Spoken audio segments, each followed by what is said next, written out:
Hello everyone. Our next topic is electronic configuration. Electronic configuration में जो starting में बोला गया या जो बोहर एंड बरी ने बताया कि आपके पास इलेक्ट्रॉनिक जो मेन सेल में इलेक्ट्रॉन की संख्या होगी वो इस रूल को फॉलो करेगी। मेन सेल में जो इलेक्ट्रॉन की संख्या होगी वो 2n² के रूल को फॉलो करेगी, जो कि हमें पता है कि हम वैल्यूज़ को रख के देख चुके हैं। फिर इसको बोला गया कि आपके पास आउटर मोस्ट जो सेल है, सबसे बाहर वाली जो सेल होगी, आउटर मोस्ट जो सेल है उसके अंदर इलेक्ट्रॉन की संख्या मैक्सिमम 8 हो सकती है। आउटर मोस्ट सेल के अंदर इलेक्ट्रॉन की संख्या 8 हो सकती है और 2n² रूल को फॉलो करेंगे। उनको जो लिखने का तरीका होगा आपके पास, ये उनका तरीका होता है। इसमें जो ये n है ये प्रिंसिपल क्वांटम नंबर है। ये आपके पास जो है प्रिंसिपल क्वांटम नंबर है, जिसको हमने पढ़ा है, जिसकी वैल्यू 1 2 3 ऐसे आपके पास हो सकती है। ठीक है भाई, जिसको आपने KLMN सेल से पढ़ लेते हैं हम। तो आपके पास ये जो होगा आगे लिखा हुआ प्रिंसिपल क्वांटम नंबर होगा। एल क्या होता है भाई? Azimuthal quantum number.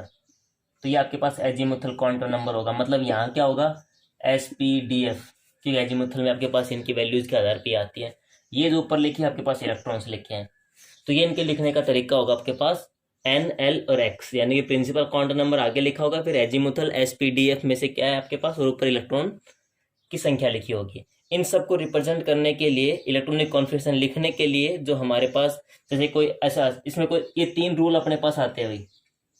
Electronic configuration को कंप्लीट करने 3 रूल है, एफबाउ रूल, हॉर्न्स रूल और पॉली एक्सक्लूजन रूल। इनके आधार पे हम इलेक्ट्रॉनिक कॉन्फ़िगरेशन बनाते हैं। लाइक अगर मैंने इसको यहाँ पे ऐसे लिख दिया 3p2, इसकी बात करो कि आपके मतलब थर्ड सेल आपके पास principal quantum number main shell के बारे में बताता है। पी का मतलब आपके पास ये इसकी पी सब सेल है। ठीक है भाई, एल की वैल्यू 1 होगी, आपको पता है। ये आपके पास इलेक्ट्रॉन की संख्या है। ठीक है, अभी अपने पास हम एक एक करके रूल को पढ़ते हैं। तो पहला रूल है आपके पास एफबाउ रूल। तो इसमें जो फर्स्ट रूल अपने पास है that is Aufbau rule. Aufbau rule की डेफिनेशन क्या कहती है? Electron are filled in order of increasing energy. Electron को जो हम भरेंगे वो एनर्जी के बढ़ते हुए क्रम में बढ़ेंगे। यानी कि नीचे लिखा हुआ है cells with least values filled first. जिस सेल की एनर्जी की वैल्यू सबसे कम हो उसको सबसे पहले भरा जाएगा, जिसकी एनर्जी की वैल्यू सबसे हाईएस्ट हो उसको सबसे लास्ट में। यानी कि सबसे कम, फिर उससे ज़्यादा, फिर उससे ज़्यादा, इस क्रम में आपको भरना है, इंक्रीजिंग ऑर्डर में भरना है। लेकिन हमें क्या पता भाई किसकी एनर्जी कम है किसी ज़्यादा है? तो उसके लिए आपके पास रूल आता है N+L रूल। N+L रूल, इस रूल को हम बोर एंड बरी रूल भी बोलते हैं। तो N+L रूल ही आपके पास बोर एंड बरी रूल है। और वो क्या कहता है? जिसकी N+L की वैल्यू सबसे कम होगी, उसकी एनर्जी भी कम होगी, तो उसमें इलेक्ट्रॉन पहले भरा जाएगा। तो N+L को काउंट कर लेंगे, हमने क्वांटम नंबर पढ़े हुए हैं। तो N+L की वैल्यू जिसकी कम होगी उसमें इलेक्ट्रॉन पहले भरेंगे। अगर कहीं किसी केस में दोनों बराबर हो जाते हैं, अगर किसी केस में N+L की वैल्यू दो चीज़ के लिए बराबर आ जाती है, तो आप फिर N की स्मॉलर वैल्यू देखेंगे। प्रिंसिपल क्वांटम नंबर की स्मॉलर वैल्यू होगी, उसमें इलेक्ट्रॉन को पहले फील्ड किया जाएगा। क्योंकि देखो एफबाउ का मतलब ही बिल्डिंग अप होता है। एफबाउ वर्ड का मतलब ही बिल्डिंग अप है। और बिल्डिंग अप में हम इस टाइप से करते हैं, आपके पास 1s 2s या आपके पास ऑर्बिटल रखी है, तो पहले 1s में इलेक्ट्रॉन डाल लेंगे, फिर 2s में, फिर 2p में, ऐसे आपके पास इलेक्ट्रॉन डालने। इनको हमें याद करने की जरूरत नहीं है। अपने पास एक मतलब इस रूल से हम देख सकते हैं किसकी एनर्जी वैल्यू आपके पास सबसे कम है। जैसे कि अपने पास ये 3 ऑर्बिटल लिखे हुए, 3 केस लिखे हुए हैं, इनमें पता इलेक्ट्रॉन पहले किस में भरना आपको। तो भाई यहाँ पे देखो n की वैल्यू 3 है, l की वैल्यू 1 होगी, p के लिए 4 आया आपके पास, यहाँ पे 2 है, l की वैल्यू 0 हो जाएगी, 2 आया, तो इसमें इलेक्ट्रॉन पहले भरेंगे क्योंकि इसकी वैल्यू 2 आई आपके पास। ठीक है, इसकी बात करें तो भाई 3 + 2 5 आपके पास आया, सॉरी 3p, ये 3d है, ये 3p है। इसमें 3 + 4 3 + 1 4 आया, तो इसमें इलेक्ट्रॉन पहले फिल करेंगे। इसकी बात करें तो भाई देखो 4 + 0 यानी कि 4, 3 + 1 = 4। अब देखो इन दोनों में केस में बराबर हो गया। तो मैंने क्या कहा था, जिसमें n की वैल्यू छोटी हो उसमें इलेक्ट्रॉन पहले भरा जाएगा। तो ये आपके पास इसमें इसका क्वेश्चन बनता है। इसमें पूरा जो रूल बनता है आपके पास 2s में इलेक्ट्रॉन आएगा, फिर 1s 2s 2p 3s 3p 4s 3d 4p 5s। ठीक है भाई, 4d 6p, sorry 5p 6s, 6s के बाद 4f 5d, 5d के बाद 6p 7s 5f 6d 7p। इस तरह से चलते जाएंगे इनके अंदर। ठीक है, नेक्स्ट जो रूल अपने पास that is Hertz rule of maximum multiplicity.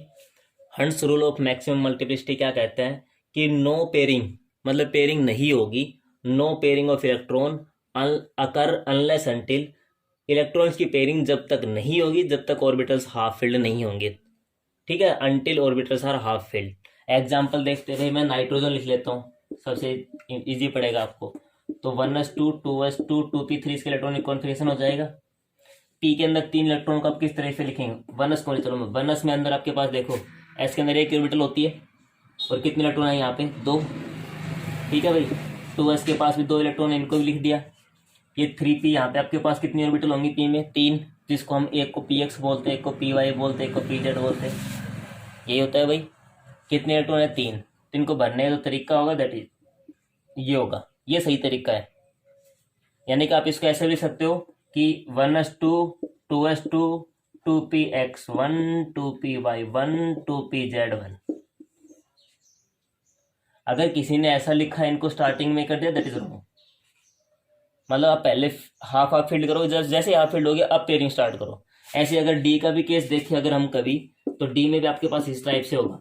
अगर 5 इलेक्ट्रॉन अपने पास तो 1 2 पहले सिंगल सिंगल करने पड़ेंगे आपको। अब सब सिंगल हो गया, इसके बाद पेयरिंग स्टार्ट करनी है।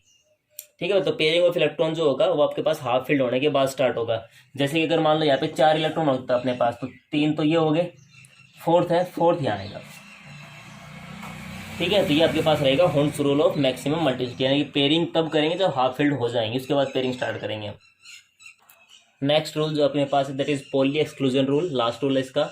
ये क्या कहता है कि no 2 electron can occupy, 2 electron नहीं ऑक्यूपाई कर सकते क्या, same orbital with same 4 quantum number, चारों क्वांटम नंबर की वैल्यू बराबर नहीं होगी क्लीन इलेक्ट्रॉन के लिए। जैसे अपने पास एक केस लिखा है, इसमें अगर हम n की वैल्यू लिखे तो 1 हो जाएगी, इसमें 2 है, इसमें भी 2 है। अगर इसमें l की वैल्यू देखा जाए तो 0 आपके पास होती है n की वैल्यू, इसमें भी आपके पास s है तो 0 होगा, इसमें p है तो 1 हो जाएगी।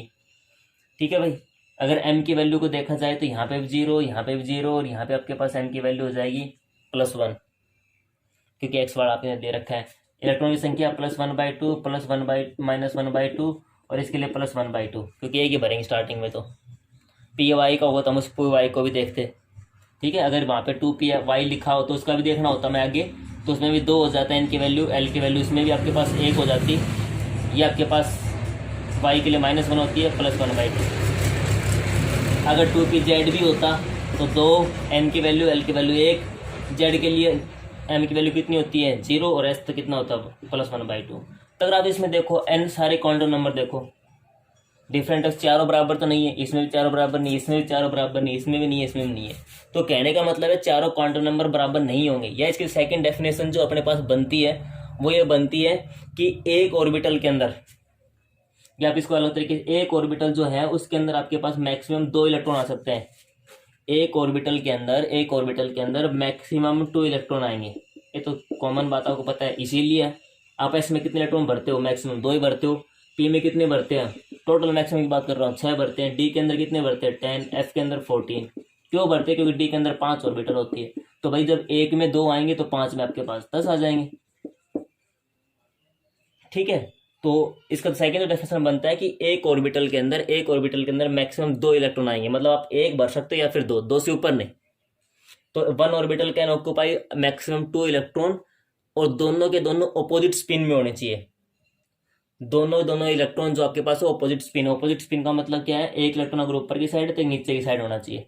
ये सही तरीका है। अगर आपको ऐसे लिखा हुआ कहीं पे एक इलेक्ट्रॉन ऊपर की साइड दूसरा भी ऊपर की साइड, ये इसकी रिप्रेजेंटेशन गलत होगी। ठीक है भाई, तो these are the 3 rules. Aufbau rule increasing energy का, होन्स रूल पहले हाफ फील्ड करेंगे फिर पेयरिंग स्टार्ट करेंगे। पॉली एक्सक्लूजन, एक ऑर्बिटल में 2 इलेक्ट्रॉन दोनों अपोजिट स्पिन के साथ आने चाहिए। इनके बेसिस पे कुछ स्मॉल से छोटे से क्वेश्चन है। पहला है भाई, ओ के ऊपर 2 नेगेटिव के इलेक्ट्रॉनिक कॉन्फिगरेशन लिखा है। ऑक्सीजन 8 नंबर पे आता है तो इलेक्ट्रॉन यहाँ पे 8 ही होंगे भाई, ऐसे लिखते ना को 8, और लेकिन 2 नेगेटिव तो कितने इलेक्ट्रॉन हो गए इसके अंदर 10 इलेक्ट्रॉन भरने। स्टार्ट कर दो, 1s2 2s2 2p6 2 4 6 10 पूरे हो गए, आपके पास आंसर हो गया इसका। एस में 2 या 2 से ऊपर आएंगे नहीं, पी में 6 या 6 से कम आ सकते हैं, 6 तो मैक्सिमम है, तो हमारे पास 6 ही थे। सोडियम की बात करते हैं भाई, कितना है इसके अंदर 11 नंबर पे आता है, एक पॉजिटिव और 10 ही बच गया, तो सेम ही आ जाएगा इसका भी। कह रहा है कि आउटर मोस्ट सेल ही है, किसी का पीछे नहीं बताया इसने, पीछे क्या है आउटर मोस्ट सेल ही है, एलिमेंट का नाम बताना है। तो भैया आउटर मोस्ट है, इसका मतलब पीछे कौन सी है, देखो 1s आती है इसके पीछे, 2s आती है इसके पीछे, 2p आती है इसके पीछे, तो एलिमेंट कौन सा था ये? सोडियम। 11 नंबर हो गया ना, 2 4 6 और 10, 11। इसकी बात करते हैं लास्ट में ये है भाई, तो इसके लास्ट में ये आनी चाहिए 3p5। पहले कौन कौन सी है गिनो, 1s2 है, 2s2 है, 2p6 है, 3s2 है। इलेक्ट्रॉन गिन लो आप कितने हैं आपके पास, 2 4 10, 10 और 2 12, 12 5 17, 17 पे कौन आता है? क्लोरीन। तो क्लोरीन का है। ठीक है, तो इलेक्ट्रॉनिक क्वेश्चन आउटर में देख के बता सकते हैं हम। वैसे भी इसको इस तरीके से लिखा जाए तब किसी एलिमेंट का पोस्ट पूछ ले भाई, नियोन। नियोन कितने नंबर पे आता है? 10 पे। नोबल गैसेज 18वां ग्रुप है, तो नोबल गैसेज के बाद 2 ये 12, 12 और 3 15, 15 पे कौन आता है? फॉस्फोरस। ठीक है, गोल्ड बोलते हैं, गोल्ड नंबर बोलते हैं इनको। सिर्फ नोबल मेटल लिखे जा सकते हैं, नोबल गैस ही लिखे जाती है यहाँ पे। तो हम इसको शॉर्टकट में ऐसे लिख सकते हैं। यहाँ पे लिखा है आर्गन। आर्गन आपको पता है 18 नंबर पे आता है, 18 2 20, और ऊपर एक लिखा है डी में 21, यानी कि आपके पास हो गया 21। 21 नंबर पे कौन आता है? स्कैंडियम। ठीक है, तो आप इसको इलेक्ट्रॉनिक कॉन्फ़िगरेशन आउटर का मिल जाए, आपको ऐसे लिखा हुआ मिल जाए, तो आप उनका एलिमेंट का पता भी कर सकते हैं कहाँ से आया है। अपने पास अगर 1 से लेकर 30 तक जो हमारे पास ज़्यादा इंपॉर्टेंट बनते हैं, बाकी आपके इलेक्ट्रॉनिक कॉन्फ़िगरेशन तो हर एलिमेंट का आना चाहिए। उसका एक शॉर्टकट तरीका बताएं भी कि अगर 21 नंबर वाला है स्कैंडियम, इसका भी आपने देखा था आर्गन 18, पीछे का लिखने की जरूरत नहीं आपको। अगर को नोबल गैस के नीचे आता है तो 4s2 3d1 ये आपके पास हो जाएगा। अब आता है 24 नंबर वाले का, तो 3d2 22 के लिए, 3d3, तो आर्गन क्रोमियम के लिए आपके पास ऐसा होना चाहिए। देखो 18 और 2 20, 20 और 4 24, पूरा हो जाएगा। लेकिन ये आपके पास एस का हुआ, ये आपके पास 4 इलेक्ट्रॉन डी के हुए। ठीक है भाई, अब ये क्या कहता है, अगर ये इलेक्ट्रॉन यहां से निकल के यहां पहुंच जाए, तो आपके पास, आपको दिख रहा है चीज आपको ज्यादा स्मूथ दिख रही है, यानी कि सिमेट्रिकल दिख रही है। तो जहां पे ज्यादा सिमेट्री होगी, जहां पे ज्यादा सिमेट्री होगी, सिमेट्री लीड्स टू स्टेबिलिटी।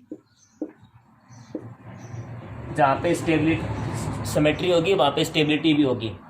और यहाँ पे एक्सचेंज एनर्जी भी ज्यादा है, एक्सचेंज एनर्जी भी ज्यादा है, क्योंकि इलेक्ट्रॉन को देखो 1 2 3 4, और इस इलेक्ट्रॉन के लिए आपके पास 1 2 3 4 गुणा 3, इसके लिए आपके पास, तो इसके से आपके पास बहुत सारे एक्सचेंज एनर्जी हो जाएंगे।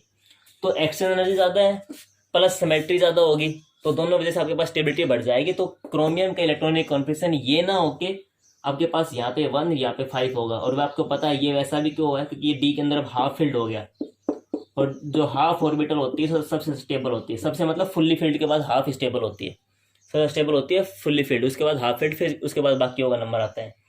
तो क्रोमियम एक्सेप्शनल केस है, ध्यान रखना, बहुत इंपॉर्टेंट क्वेश्चन में बनता है आपके पास। क्रोमियम के इलेक्ट्रॉनिक कॉन्फिगरेशन ये हो जाएगा। ऐसे ही कॉपर जो आता है, इसका होना चाहिए था आर्गन 18 4s2 3d9 होना चाहिए था, लेकिन सेम केस 9 तो ये हो गया भाई आपके पास। अगर इस इलेक्ट्रॉन को उठा के यहाँ पे कर दे एस वाले को, यानी कि यहाँ पे 10 कर दे, तो ये आपके पास फुल्ली फील्ड हो गया, और फुल्ली फील्ड आर और स्टेबल।